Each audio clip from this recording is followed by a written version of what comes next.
World building.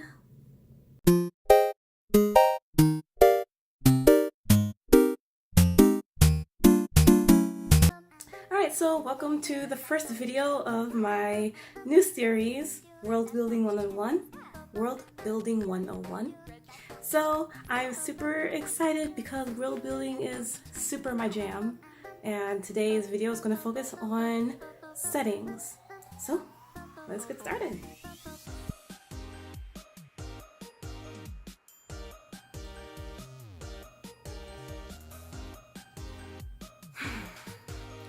Firstly, we're going to talk about where your characters are in space and time.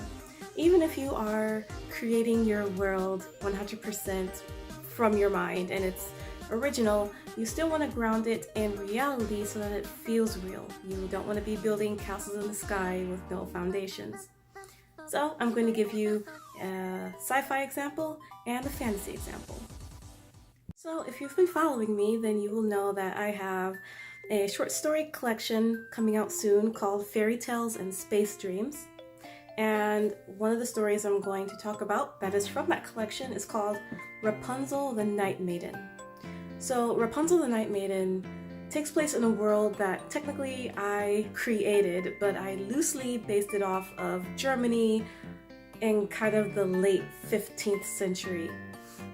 And I chose the late 15th century because I was looking for a time period that had sort of like the kind of technology that I was looking for, I guess. Which, I mean, if you read the story, it doesn't really make any sense because technology doesn't really show up, but it was just like my own, I just needed it, I needed to be in that headspace. So, Germany, more or less, late 15th century. So I did some research on what life was like around that time, and one of my characters is a knight. So I also did some research specifically about German knights, and to a lesser extent, European knights in general. Very little of what I researched actually made it into the story, and that's okay. You don't want everything that you research to make it into your story, because then you're just bogging your reader down with details and you're going to bore them to death.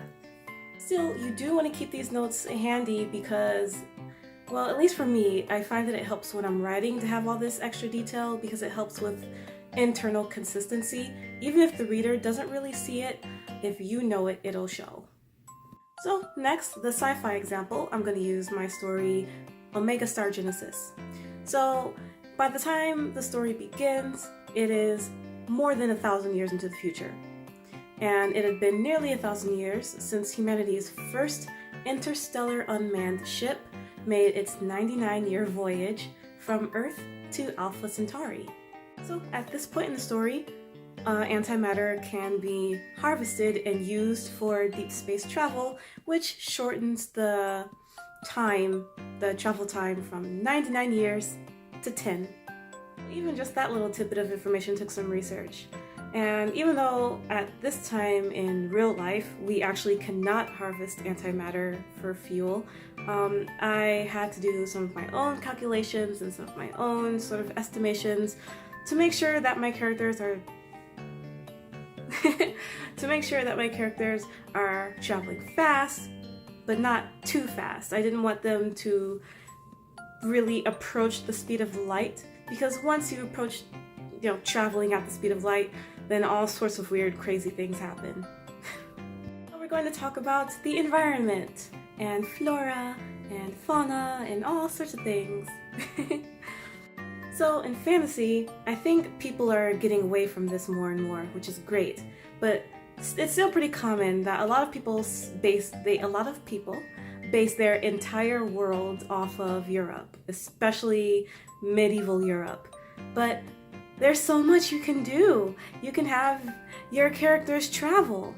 You can take your character to various climates and regions and have them encounter things that might make the story a little bit more interesting. For example, how are the plants different? How's the plant life different? What sort of bugs and different animals are they encountering? And how does the temperature affect them? In my first published novel, the adventures and shenanigans of Bastian Falco. In that novel, my characters, they begin in a place very much like medieval Europe, but they don't spend very much time there because they end up traveling, and they travel through the forest, and they end up traveling down further south where there is no vegetation and there's sand for as far as the eye can see, and it's hot, and my characters are not used to it, and the sun is beating down on them.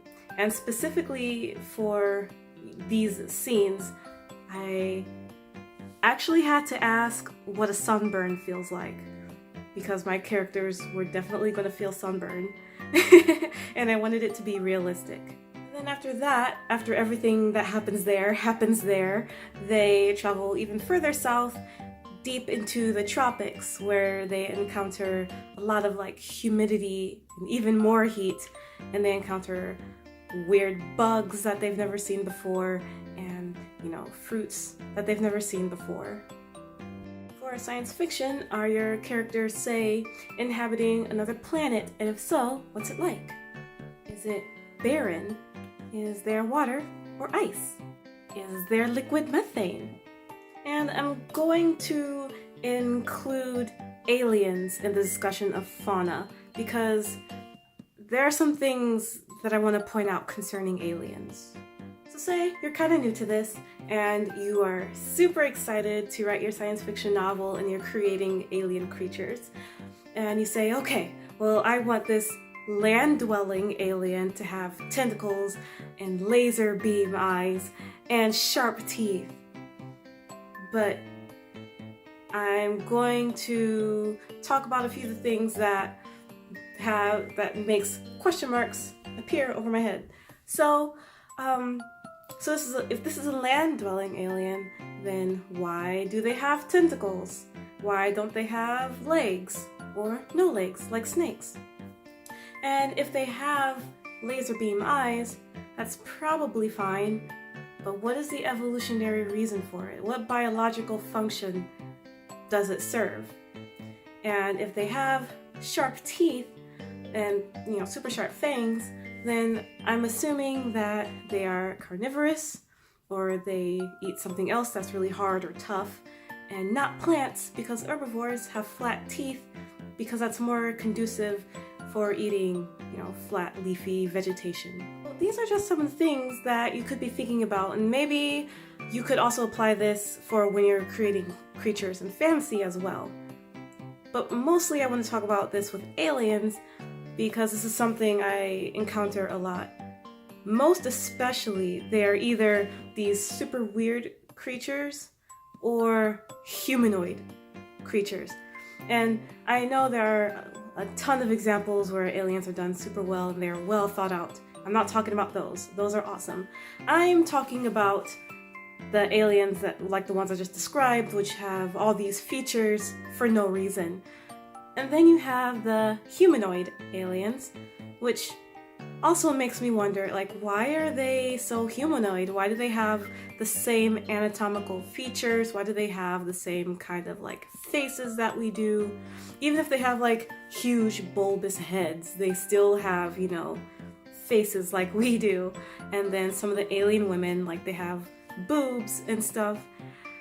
And like, I think we can all think of at least two like fictional science fiction spacefaring guys who bangs all the alien chicks, and I'm sitting here thinking, so all these alien girls have human vaginas. But like, think of the diversity of fauna, the diversity of animal life here on Earth. There are not a lot of animals that look anything like us. Like, even chimpanzees and gorillas look kind of like us, but they're still pretty different, and they behave differently, and they communicate differently. So I think those are things that people could be thinking about more often and using their imaginations more. I'm sorry, I'm just so bugged. by, you know, the space guy who's banging all the alien chicks, because not only are they supposed to be, all of them, anatomically similar to to human women, but also they have the same concept of gender as we do, which I would assume would vary from planet to planet, because even here on Earth it varies from culture to culture and subculture to subculture, and it's just... But that's going to be actually a topic for next time, because next week's is it going to be next week? Well, the next World Building 101 video is going to cover people and culture and civilization, so we can talk about things like that, and I'm super excited to talk about it. So that concludes this video, this week's World Building 101, and I hope you enjoyed it, because I certainly did. I really need an outro. Bye.